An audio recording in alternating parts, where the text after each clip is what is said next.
Hi, Clover. Hi. Good evening to you. My name is Nicolette. I am the podcast creator titled You're Worthless. Read that again. Juxtaposition of your very soul. First off, thank you so much for sparing your time to be interviewed today. I really appreciate it. And to be honest, you're the first influencer from Instagram that actually reached out, that actually said yes to be interviewed today. So thank Oh, you very, very much. And I think I stumbled upon your profile while I was scrolling, and something struck within me because I read something about it. You having had to go through your own trauma. So I hmm said, wow, why don't we invite her into the show, and then let's dive in. sure. Yeah. Well, first of all, thank you so much, Nicolette. I'm very honored to be here today. And I love the title of your podcast. I mean, ultimately, we all want to be worthy and all of the trial and tribulations that we go through in life. And sometimes we're just, experience to mirror us back that we're already whole and complete. So, yeah, I'm That's very, yeah. true. Yeah. A lot more people are actually, I'm beginning to realize that a couple of years back. So I think platforms such as this, even though I'm just small potato, we call it in Malaysia, small potato. If it helps one person, why not, right? Yeah. That's so, it. Yeah. so okay, Clover, tell us a bit of your background. Yeah. So I was born in Hong Kong, and my childhood was pretty smooth sailing. And then I moved to Canada with my family when I was 13. And so my first language was Cantonese, and then I picked up English as an immigrant. And, being an immigrant, there's like, struggles with that, learning the language, being immersed in the culture, and feeling like I was not enough because I was already, yeah, I in like high that. school surrounded by Asians, but they were Canadian-born Asians. So I Mm, almost felt like there's an invisible hierarchy where right. I'm like even less than someone who's an Asian in Canada because I'm an They immigrant. started off that side, right? Then, Yeah. And so their, English ability, the way they are immersed in the culture were already there and established. Versus for me, I had to learn from scratch. And sometimes you have different programming coming from a very Asian background. And so it can be confusing to kind of integrate the Western and the Eastern culture together and just trying to survive teenagehood and high school all together. So really, my turning point, though, was when I turned 16, where my parents separated. And so that was a very difficult year where I basically have to wake up to being an adult very quickly. I was kind of their messenger because oh, in they, between, because they weren't speaking to each other. that's Not a good right. term. Exactly. They weren't on good terms. So I had to be basically being an adult right away and almost parent my parents. And now Mm. in hindsight, that's what I was doing. Really holding space for my dad, for his pain, and my mom kind of almost being her like counselor friend every week that we Oh go my gosh. Okay, let's talk about that in a on. bit. But yeah, just go on first. And so I think after that we just I had to cope really because I don't think that was meant to happen to a 16-year-old where my dad almost committed suicide and then I had to like really like learn how to drive and then pick up my first job, go into my first relationship and like all while I was just in Canada for 3 years. So just like what is happening? And so when I guess like progressing into later years, and I actually went into the military at the age of 20, yeah, in Canada, just for 1 year. And I'm Okay. very grateful. I have the, I think, personality for like really gave me really an opening to seeing life as everything as a lesson. And I think that really is derived from a book that I read. It's called Many Lives, Many Masters. And it's Mm. a psychiatrist that took a patient down past life regressions. And eventually, really, the premise of the book or the moral of the story that I took away was that every life there's ups and downs, but every life there are like soul lessons you're here to learn. So then from then on, it really solidified that every challenge I have in life, it just is about how do I make that a lesson. If I learn from it, then great. And I don't really attach it to be good or bad per se. It's just like, okay, cool. I learned something. Then it's not a destinations versus the journey, right? And so I think it gave me a lot of resilience to keep trying and falling, keep trying and falling, right? Like you said earlier, before the podcast. And then I got married at the age of 24. No, what? No, I met him in 24, so I married at 26. And moved to Hong Kong with him. And it didn't work out. And so by 30, I'm already divorced, right? Like early divorcee. Which Same, except good for mine's you. earlier. I stayed in my You marriage for earlier. only 2 years. So I got married when I Wow. was 26. I got Yeah. divorced when I was 29. Okay, so that's like, but that wasn't my birthday officially. So okay, two, three Right. years. Okay. Yeah. Yeah, so there's someone even earlier than me. Amazing. I And mean, like I don't, at the end of 30, we've done with that. We've been there, done that, right? right? So it's like it's different. It's not the You path people usually take. But yeah, sorry to cut you off. I mean, I no, love I this topic. love that. No, it's nice to meet someone else that went through that journey. And I think when we were so young, we didn't know what we were doing. Of course, I don't think we ever get married to think we'll get divorced. And also the all the lessons, That's right? That exactly came. what I said. Like nobody has this mindset that they're gonna walk down the aisle and say, "Okay, I'm gonna get divorced one day." So, but just let me go through it. But for me, there were red flags. I chose Mhm. not to pay attention because to me, love is like ah. But Yeah. yeah, I think we're wiser.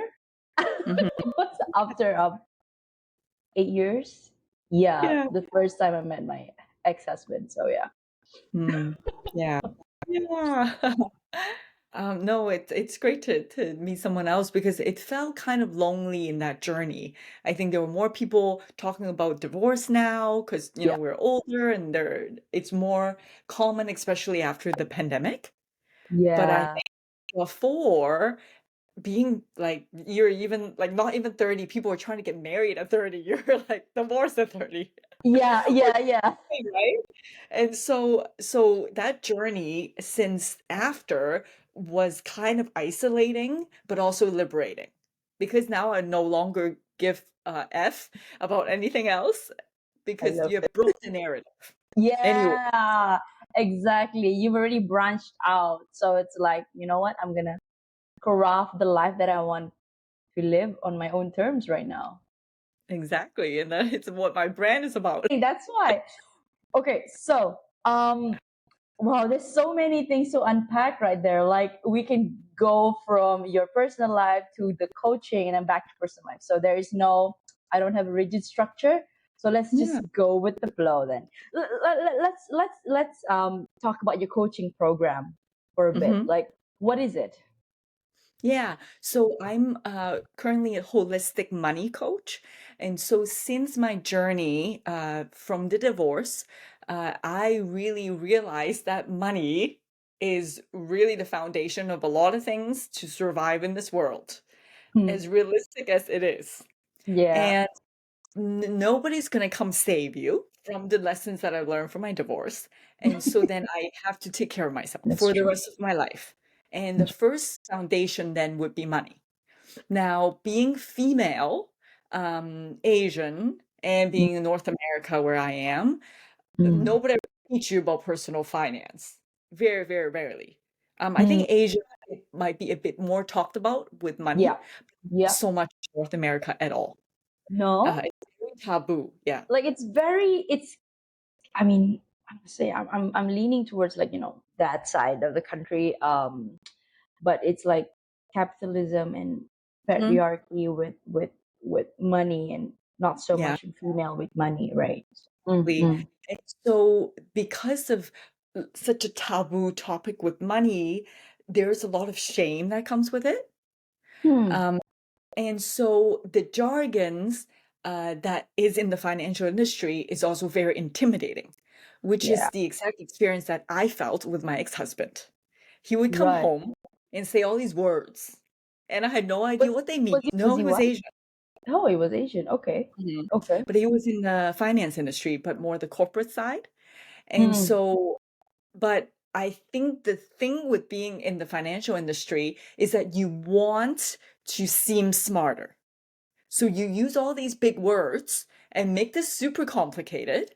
So then people then have to rely on hiring you to Mm, empower them with money or let them manage it for you. right. So I saw that and I felt that very much so when I was with him.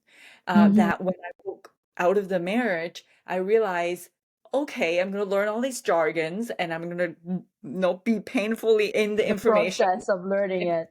process of learning it. But then realizing I can simplify this. It's actually really Yeah, basic. And exactly. then doing really the simple steps to start taking control of our finances. Now, because money is only one part of the equation, though, because the more I've traveled, by the way, I'm a flight attendant with my Right professional. now?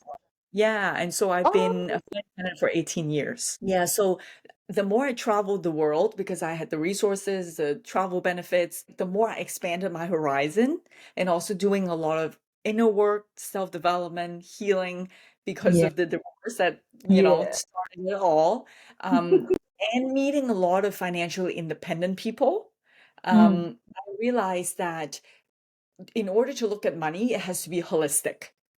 It right. has to be the emotional and the psychological side of money, which dictates your behavior and your actions. And Mm, then into education that is more the logical side, and the planning then will work. So mm. an analogy that I love to use, it's like if you're giving the perfect diet plan, but you hate to eat the food on it, you're not going to stick to it. Yeah. So that's the same thing with money. If you're like deprive yourself so much of your budget and you just hate life, Yeah. you're not gonna stick to it. And then you feel all these shitty things about yourself. Oh, I didn't can't stick to the plan, the shame. And oh, I feel guilty that I'm spending all this money. And they're like, oh, I don't know, like I'm so scared. I don't know how to manage my money, so I don't care anymore. And then it just becomes this whole Just let the money manage itself and exactly, you oh, will, work itself out. yeah, it'll work itself out. Like, no. It doesn't. It doesn't. Yeah. It So I guess compounds more. exactly. And I think it's a very slippery slope. Once you just let go of your control over money, you can just dwindle down the hole, and years later, you think to yourself, well, how did I get myself into this? Why didn't I? Why didn't I wake up to this earlier? And but it's not to say it's never too late. You know, it's never Mhm, too late. I exactly. think it's the awareness that's people need to be acutely open and just to know, okay, I'm in a bad shape, might maybe financially or even physically, right? People can have all these sentiments about themselves, but I think being aware and also being open to ask for help, you see, because sometimes people are they have ego. For those that have already reached a certain maybe goals in their life, like, okay, I have managed to be at this level, so I don't really need any help. Like, how can you help me, right? Or it's like the other one, the other side of it, like, oh, I'm already at this shitty hole, might as well continue. No, I this is hopeless, Mhm. it can't be helped. Yeah. So to be honest, I have fallen into both buckets before. It's pulling myself out of it, and sometimes being alone. I've realized this after the divorce as well. Like, I have I struggled with wordlessness. Like, who am I lost, and then I threw myself into working after the divorce. Like, okay, my love life is not working at this point, but I'm good at my job, and that backfired as well. Again, like you said, I think the key is being holistic, being balanced in all areas of our life. Thank you, Clover. So, all right, that was a very good opening point to the topic today.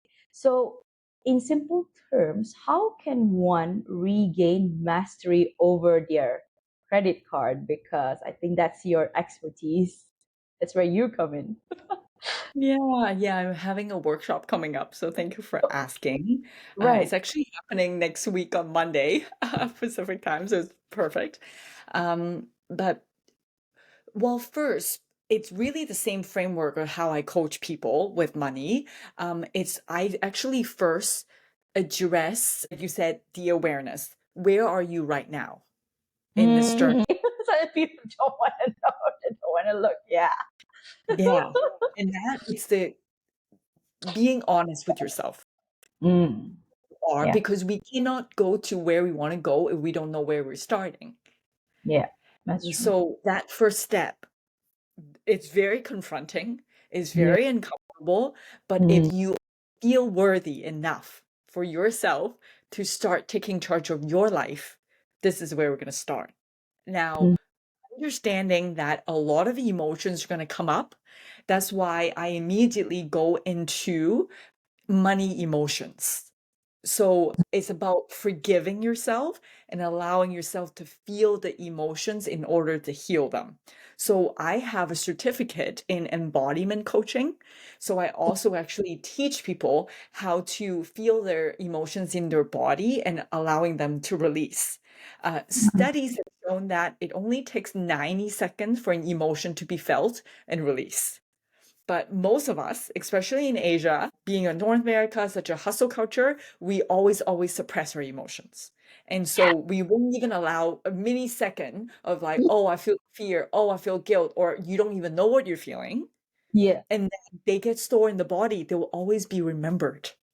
Like you Yeah. think that you just like disregard it. No, it'll make me come back as back pain. You're like, oh, I'm just having back pain. But actually, it's something more deeper than that. And so allowing that release as we go with our emotions, and then really looking at the strategy of credit cards, for example, and how, like, if you want to do cashback, if you want to do like travel rewards, what kind of benefits you want to maximize using your current expenses. I want to like stress that is not to use more than you already are because that kind of defeats the point, Yeah. and not go into debt. But I also talk about the debt payoff strategies to pay off your bills quicker if that's where you are. And so, zero judgment. It's just simply observation of which stage. And I call it being a novice, an intermediate level, and also like a master level, and where you are in your credit card journey. And I dive deeper into that in my workshop that's coming up next week. Awesome. You have a website? Yeah, I do. Yeah.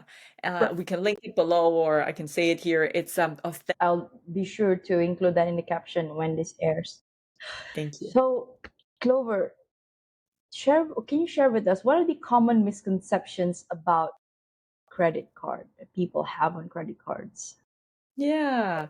Um, Credit cards, the misconceptions it's that they think that, well, it depends on which stage you're in. So if you're like a novice, then people are just paying off their minimum payments Mm, a lot of times, and that it's you're gonna rack up that debt very, very quickly. Yes, it right, doesn't affect your credit score as much because you're still paying on time, but that interest rate that is in the credit card will accumulate very, very quickly, like a snowball.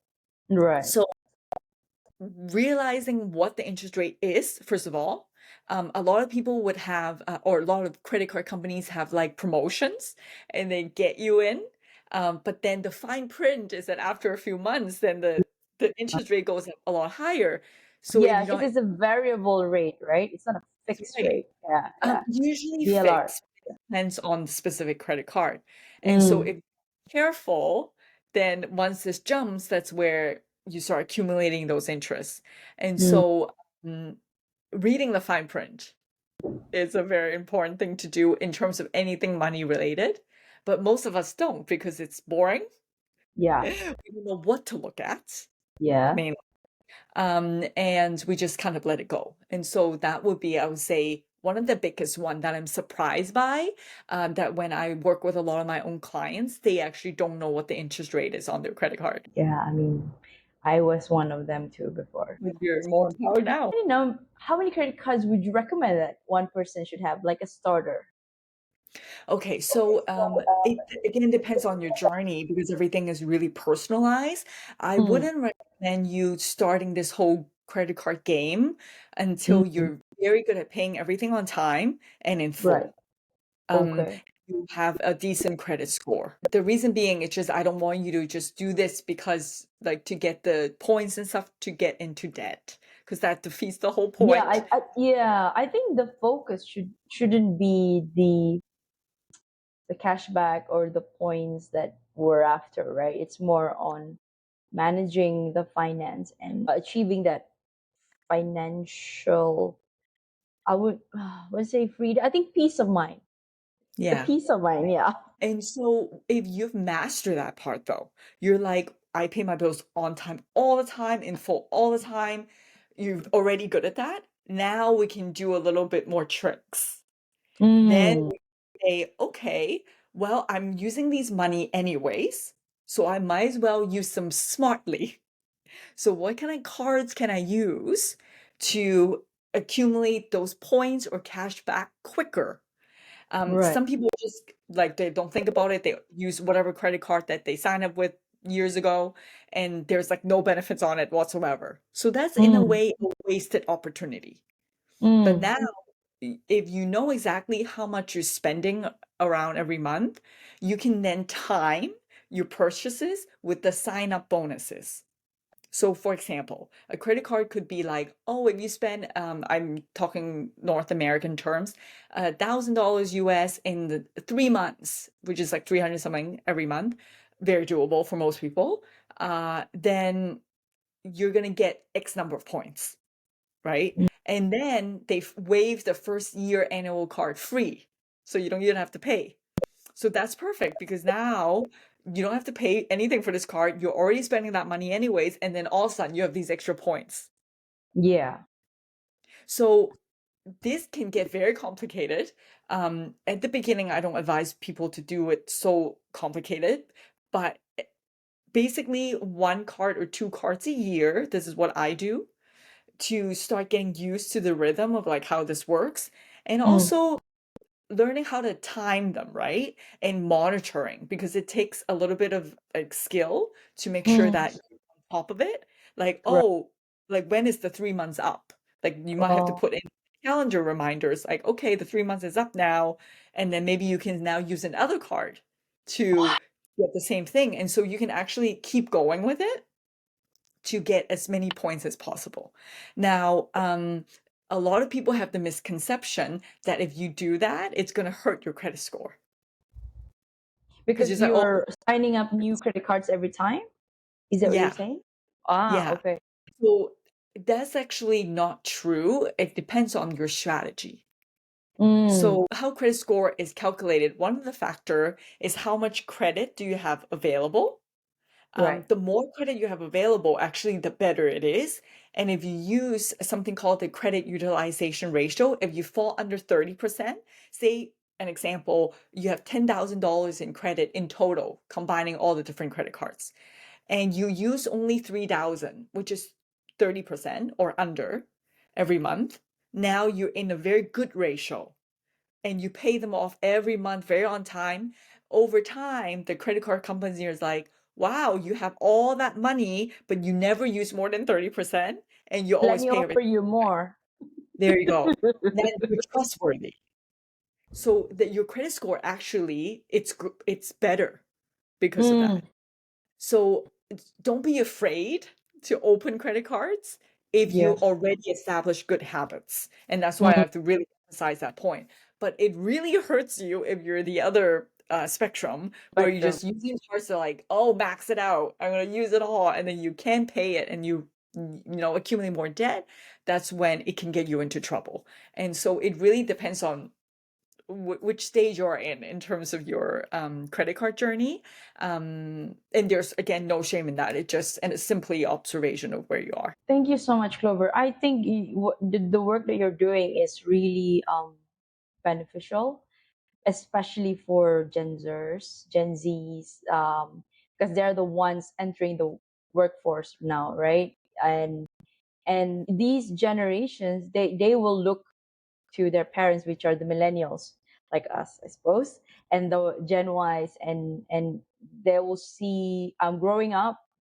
That would, because when your childhood is where you adopt kind of belief and the, what do you call it, the parenting style, the misconception about money, how you view money and your relationship with money. So I think um, people like yourself should be out there more often. Than you should speak on stages. So I mean, podcasting, being on podcast is a good platform because I come from a accounting background too. So some of the jargons that you use, or the concept, I can grasp it, but it's not the same for the other people. So thank you, thank you.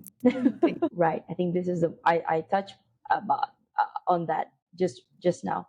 How would you define your relationship money, or how should it be defined with Mm, different people? Yeah.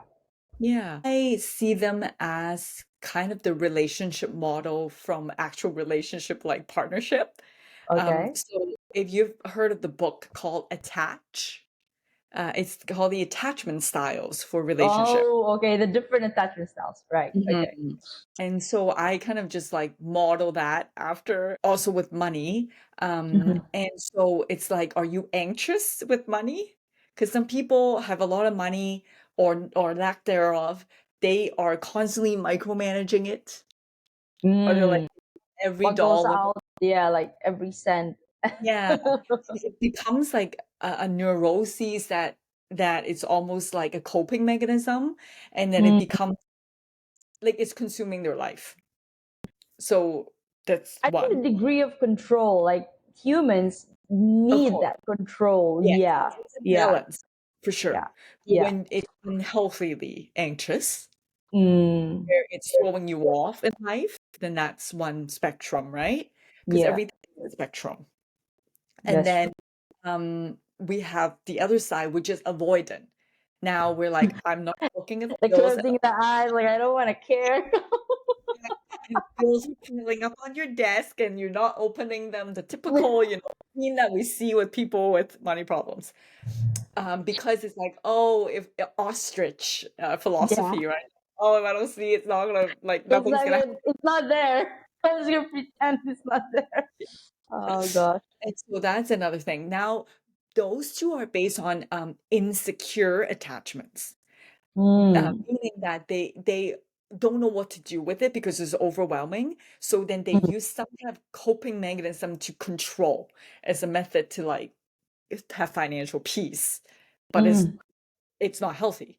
So the secure attachment, which is the balanced middle, if you look at the spectrum, is where, yes, there are moments where I need to learn how to control my money, but there are moments where, I can spend more than I, budget for, but I'm not going to freak out over it. Yeah. But I'm also going to look at my money healthily. So it's a Yeah. balance of, that it's going to go up and down, but you Mm. have full control. And even when you feel out of control, you can always come back, Yeah. Realigning.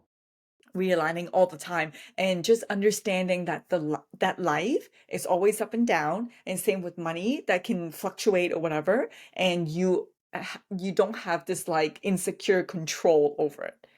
Mm. So that's the key when I describe our money relationships. And how do you recognize which stage you're in? Again, awareness. Yeah. And not judge yourself for it, because shame is really the strongest emotion. And I realize also in Asian culture that keeps us stuck because there's so much Mm. judgment, all these noise that we hear. You Yeah. should be like that. You should be like that. Like we grew up with shame if you're Yeah. Asian. That's true. That's Well, it's true. perfectionist standard. You'd be like this, and then we get compared to other people all the time, Yeah. right? Like, Yes. oh, that guy's making so much money at this job, and there's like all the gossip, your family, and it becomes this pressure, and you Yeah. can't even express it because, Asians, you're not supposed to express your emotions Again. Yeah. Suppress. these days, right? And Yes. so, Face. Reputation. yeah, exactly. And so then I'm now teaching the opposite model. It's like, no, acknowledge it, be vulnerable with where it is. That's okay. And that's how we actually start to heal those. But the more we run away, the more we suppress, the more we deny, they don't go away. They're still Yeah. there. It's Probably gonna bite not you gonna one disappear. day.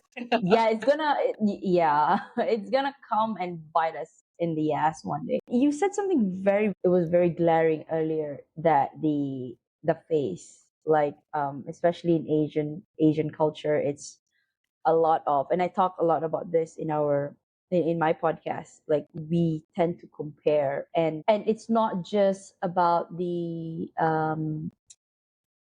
I don't know what you have top to bottom, but also how much you make, what is your position at this and this and this. But then we don't know that that particular person, what they show in social media or outside, could be a total 180 behind the scene. It's okay. There's so many layers to unpack this, but I think it should all start with yourself. And you also mentioned about the spectrum on the relationship with money, balance and avoidant and secure. So I think when you're balanced, it's that I know we need to control, but it's also okay to let go and let loose, because what you put out, you'll always come back multiplied, right? And also that's this is what I learned my origin. I was born in Malaysia, but my origin is Filipino,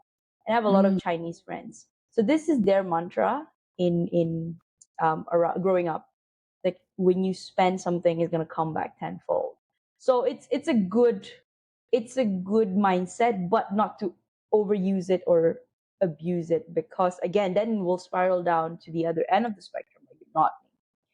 So balance. But I think my question to you personally as well is, how do you take yourself out of it?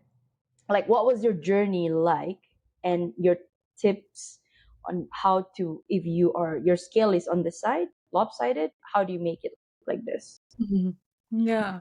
The first part, it's always back to the emotions first, which most Mm, people default to the strategy, like the plan, what mm. should I do?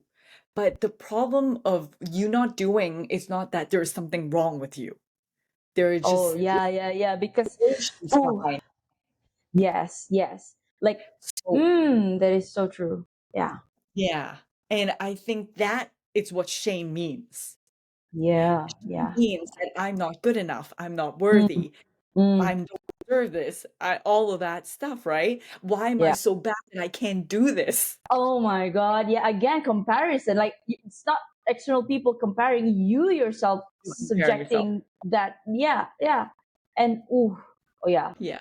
It's the beating yourself up that is consuming so much energy in your Mm, field. I'm very mm. spiritual as well, and so we're going to talk a little bit in the quantum realm.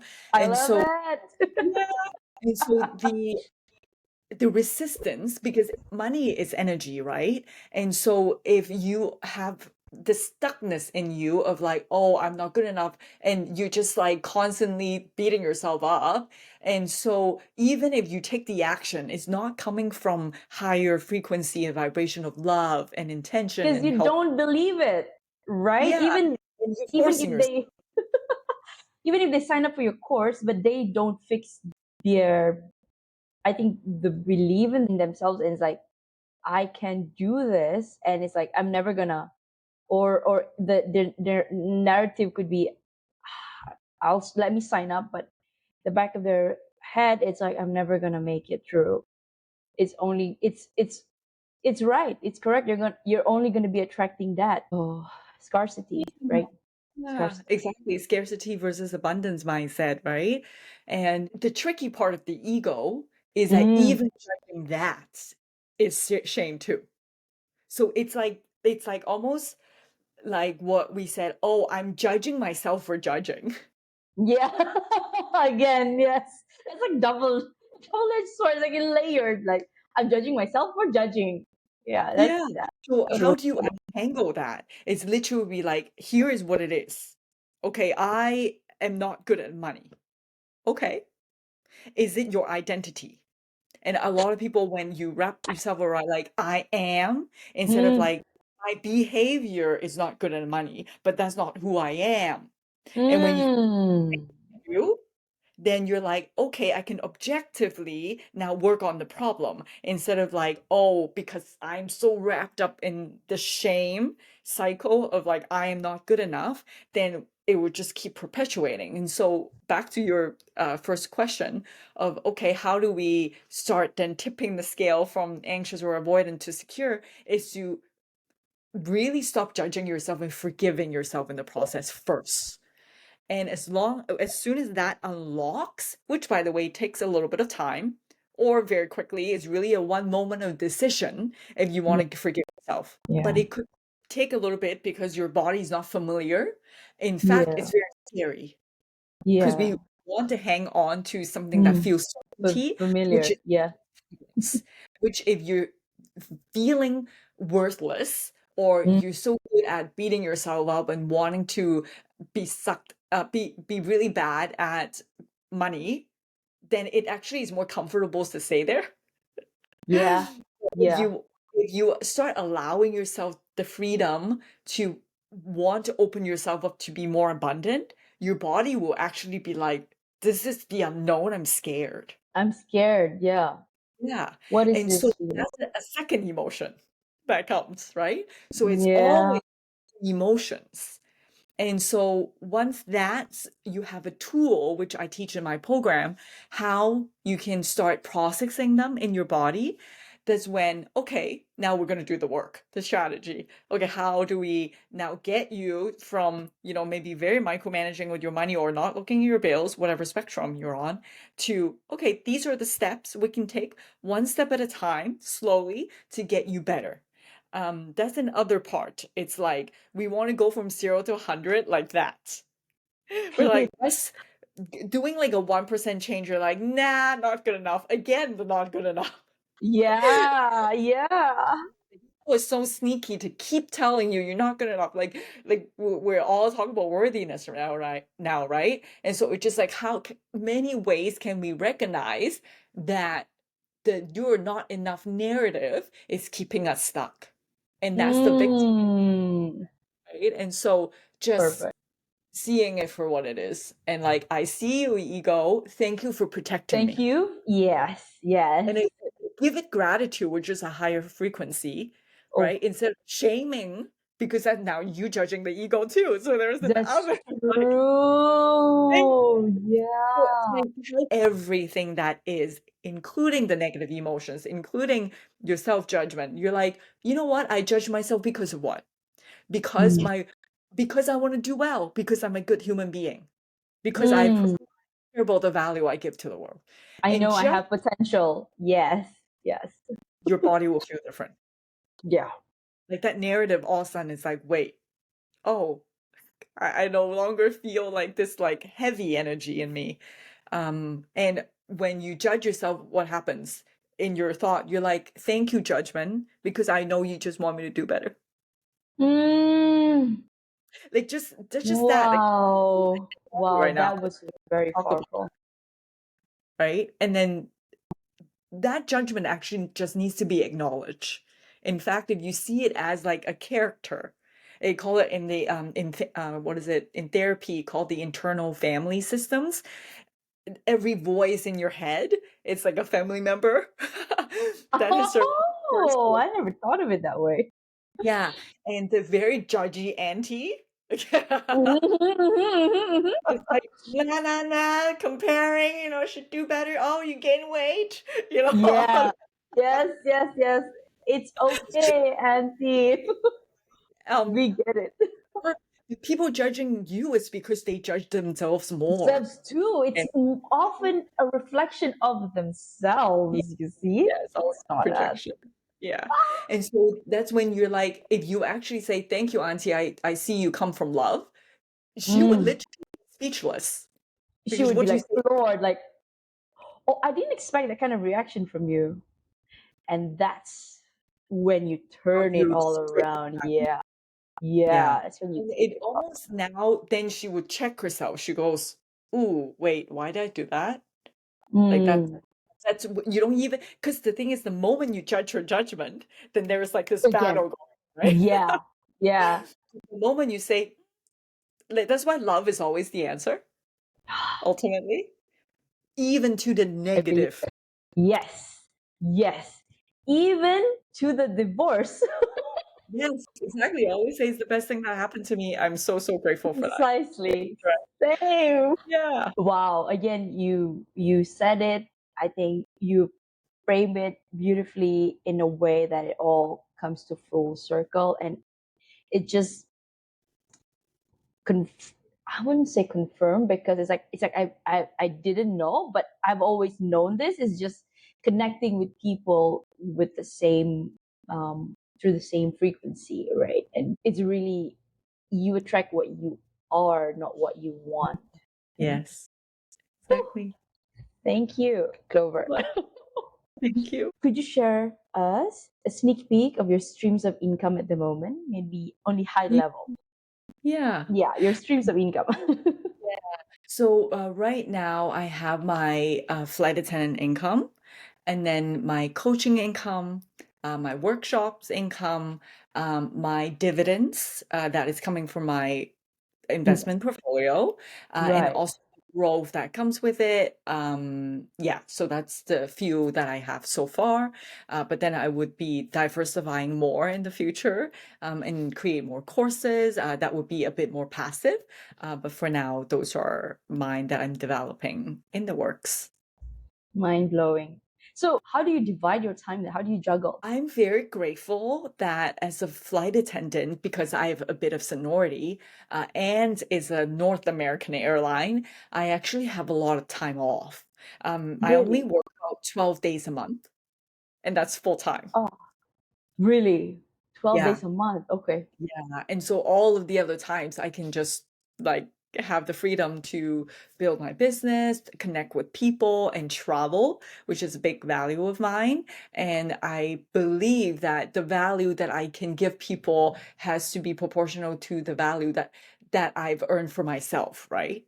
And Mm, so in order for me to give to the world, I have to level up myself. And to me, that's authenticity. I have to embody what I teach.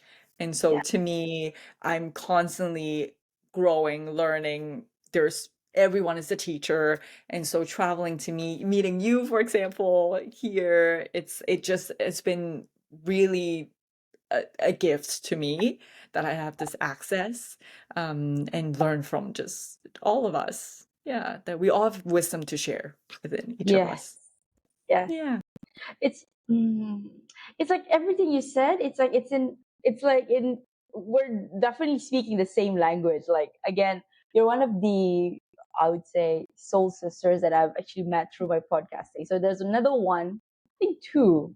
Yeah, we it's like the childhood, like at that time we were speaking about something that she sees like a very small particle, but it's more clear. What do you call that if you can see something, right? Clear Oh, picture. no, clairvoyance? No, Yeah, clear. something like that. And then we connected that way. And then there's, oh yeah, there's another one. She said her quote, like, go big or go home, and I literally brought my board. That's like my vision board. Like, there it is. So I was like, and right now you coming to me and saying that, yeah, everything that I think about and I try to embody, it's like, I think collectively we are congregating, and I feel like we are healing the world. Like 2024 onwards, it's the year. Like I've always, I think a couple of years back, it's the, again, the survival mode. I was in that. but right now it's time to switch to abundance mode. I mean, no matter which spectrum you're in, which stage of your life you're in, um, and and technology has made it easier. You and I've never thought that we could connect like this in different parts of the world. We're Yeah. 16 hours.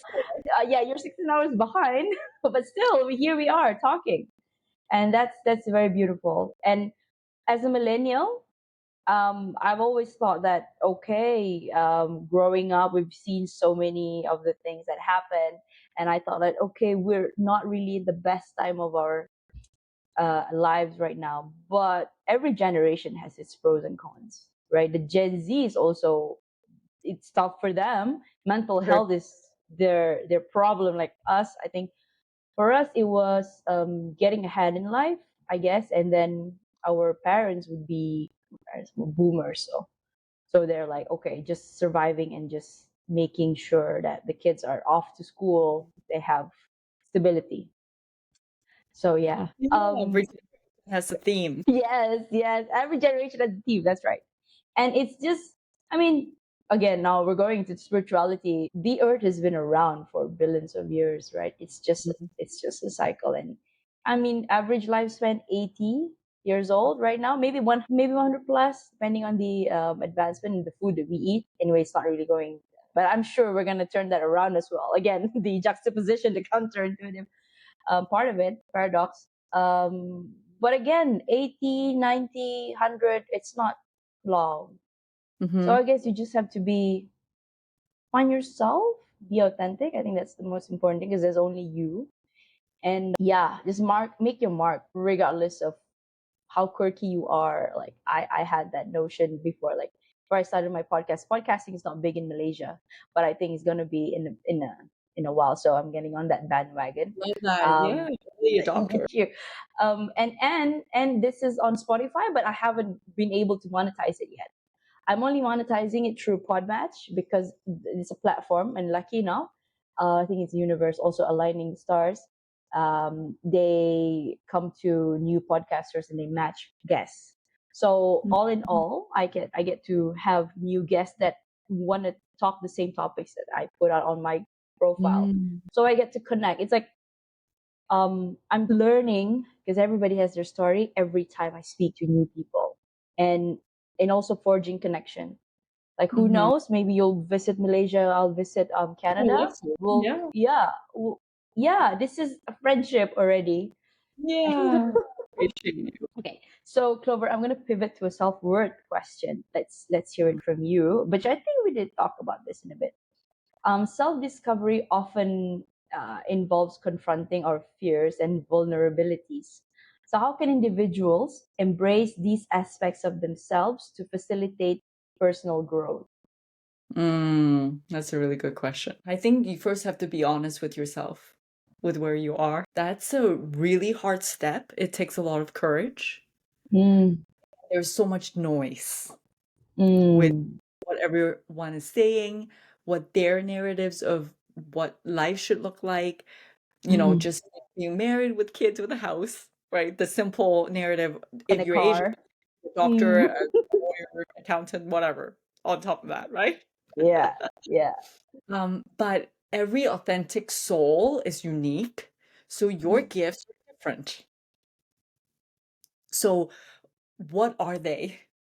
It's Yeah. the self-discovery journey.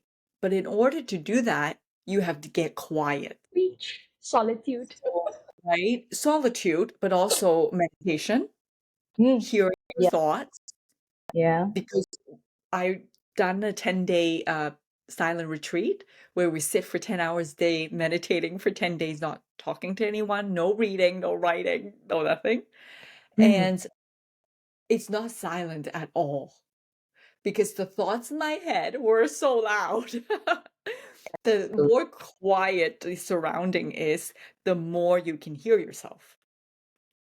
And then Mm. you start realizing, and what meditating is, it's not to get quiet per se, because the thoughts are always going to come, but it's about practicing how to be the observer, which Mm. is that it's your soul, but that's not your ego. Your ego includes like your identity, all your parents' narrative, all the cultural stuff, all your stressors in life. They're gonna talk, right? But that's not you. So how can Mm, you move yourself and be the observer and say, whoa, interesting. I have all those thoughts. No wonder I'm like stressed right now because I'm mm, beating myself up, I'm comparing myself, I feel I'm worthless. Then you have a choice to mm, say, oh, I don't need to listen to them. mm, And so I think simultaneously really getting quiet to what once you hear the thoughts, which is not you, then you start hearing your intuition. And mm, intuition is where your soul lives, and that mm. is your truth. And Yeah. so that is very unique and it feels peaceful. It's very fulfilled. It has nothing to prove. That was the gold right there. You have nothing to prove because you are already worth it. I mean, you were born as, this ball of love. I mean, human itself, it's a light being. You're just on earth to experience the Yes. life experiences as human. That's Yeah. it. It's the part, Yeah. it's the remembering, right? Remembering who you are. Yeah. Which is your authentic soul, which is the Yeah. spirit that lives in the human Mm-hmm. body, right? And Mm-hmm. the human Mm-hmm. body is just a vehicle for us to operate the soul, so or spirit that you can walk around and trying to fulfill your life purpose. Fulfill. Yeah, and so remembering what that is, it's like our lives work now, right? Mm. And that for me is self-discovery. But it's a Mm. little deeper than what people like mean when they go eat, pray, love, style. I Yeah. totally I Exactly. literally went to all three places too, like Italy, India, I, I shopping, mean, all of Clover, one thing, I did that after my divorce. I went like on a journey, like I wanted to go on a solo trip, and then I came back, and no, it did not heal me at all. What I had to do was that I had to sit with myself, face my grief, and face it, like, because I was running. I was trying to. it. I didn't want to process the whole divorce. Like I was out. Oh, I'm finally free. I could go dancing. I could, meet my friends. I could be single again. But I never really sat with what I felt, like how I felt, like, you know, you felt depending on the circumstances, betrayal, Mhm. lies, and did I amount to that much only when I was like, how was I seeing, like, again, faulting myself because I chose to go into that marriage, and all this other narrative. I found out, like, the more you run, the more you're not gonna, yeah, you're just living in a lie, web of lies. And until you sit with it and process and really unlearn everything and relearn it, that's when true integration with your soul is, like, it's already, the soul is already there. It's just that we've probably just gone astray, and just have to come back and be kind to yourself, that it's Yeah. okay, it's not the end of the world. Yeah, I think a lot of people need to hear that. Thank you, Clover. It's like a therapy. Again, speaking to people is like a therapy to me. I love it.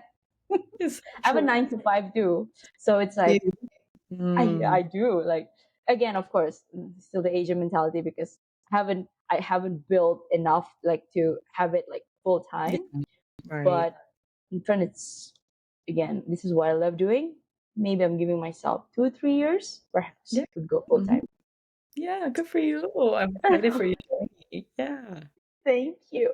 And I also wanted to ask you, like, how did you start your workshop, your coaching program? Like, what was the step? Like, when did you decide, okay, I'm going to start this, because this is, I think I have something to say to people. That is actually really interesting. During the pandemic, I was laid off for Hmm. like a year and a half. And so I didn't know what to do.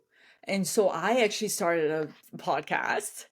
No And way. You started yeah, podcasting. and it was called Unconventional Asians. Okay.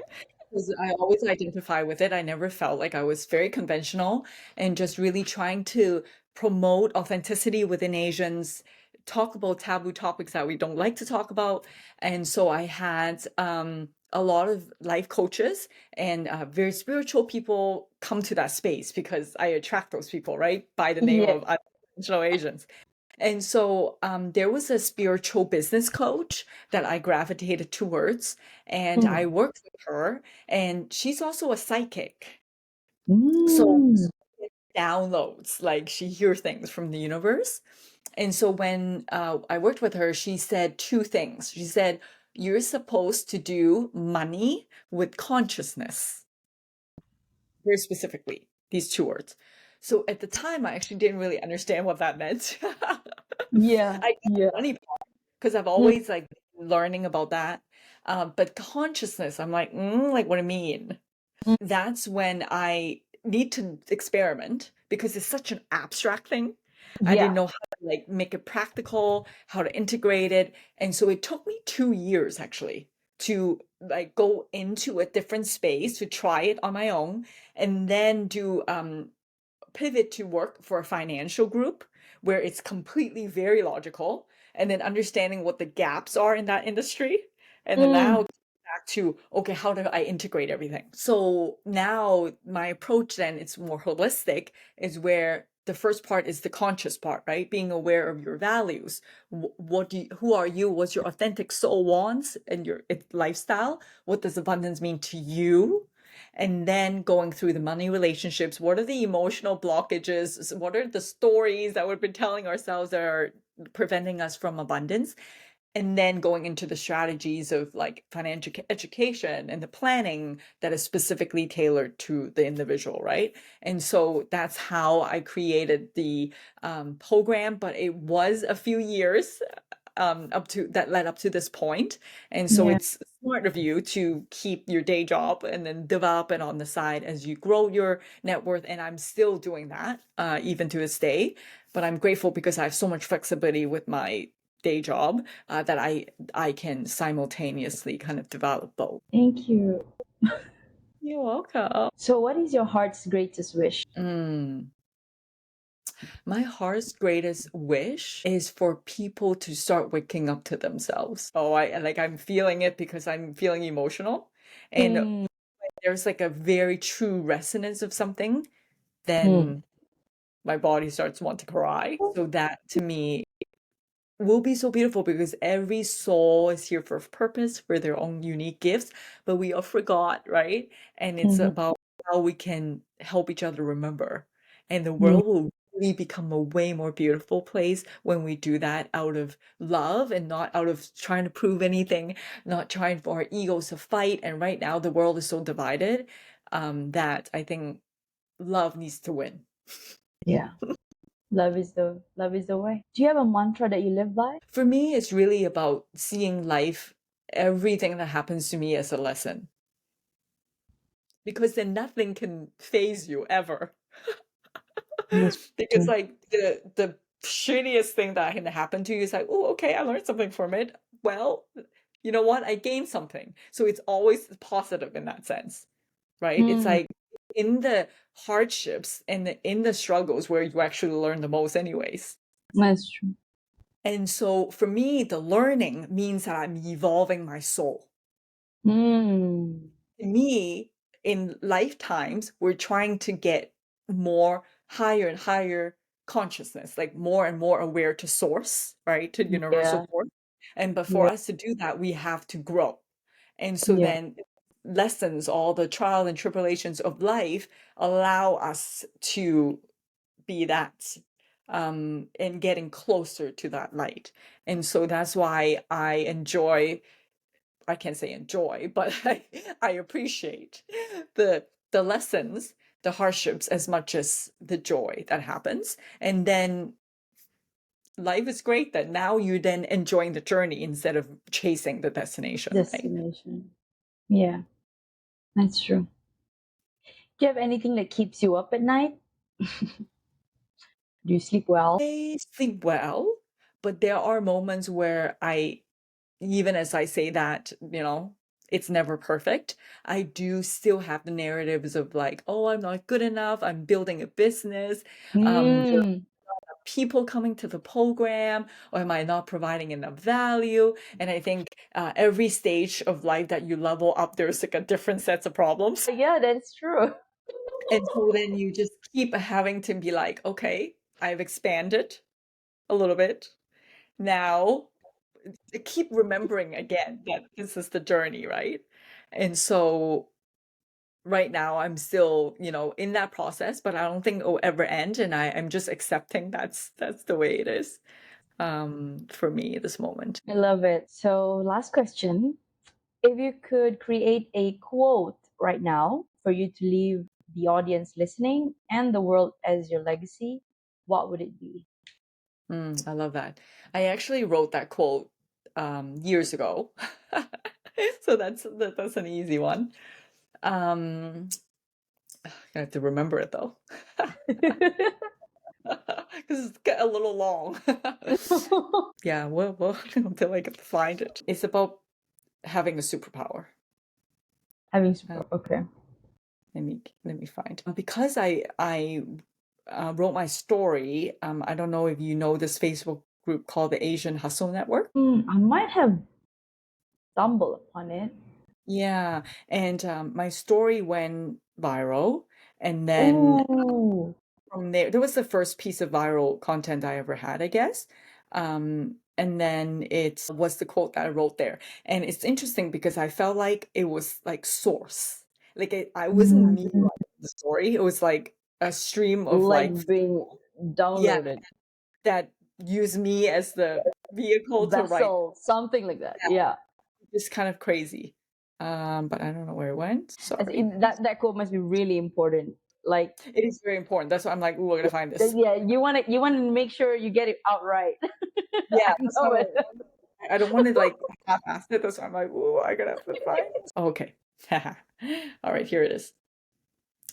Um, the very thing that broke and scarred you is the very thing that is your superpower. Oh, it's the very thing that makes you the masterpiece that is you today, and that is your superpower.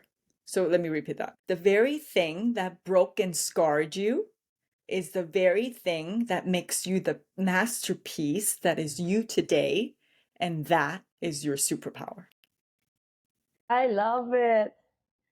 It's again, I resonated because every time you encounter obstacle, it's like you level up after that. And it's like you evolve. Obstacle, heartbreak, anything, loss, you level up. And then you level up. Oh, what a beautiful conversation, Clover. And you are such a beautiful soul. I Mm. love the work that you're doing. It is something that I've in my mind, like already started to pinpoint like people that I've spoken to, and I wanna do like an event, probably just Mm. gather all of us and just have your own segment, talk Oh, about your great. expertise, and then we can get as many people from Nora, from APAC, from EMEA, anywhere in the world, and just collaborate. And it is something, and that no, I just thought of it now, like like Mm. when you were saying something, and also I one of the guest speakers, she's also she read me something. She was a tarot reader, and she also had Mm. psychic abilities. And she said, "You are somebody that you're too creative to not make money." Mm. And I've I always been love the conservative one. Again, Asian parenting, always hold on to education like normal. Like, okay, I have Mhm. a salary that pays me, and then creative. It's been embedded.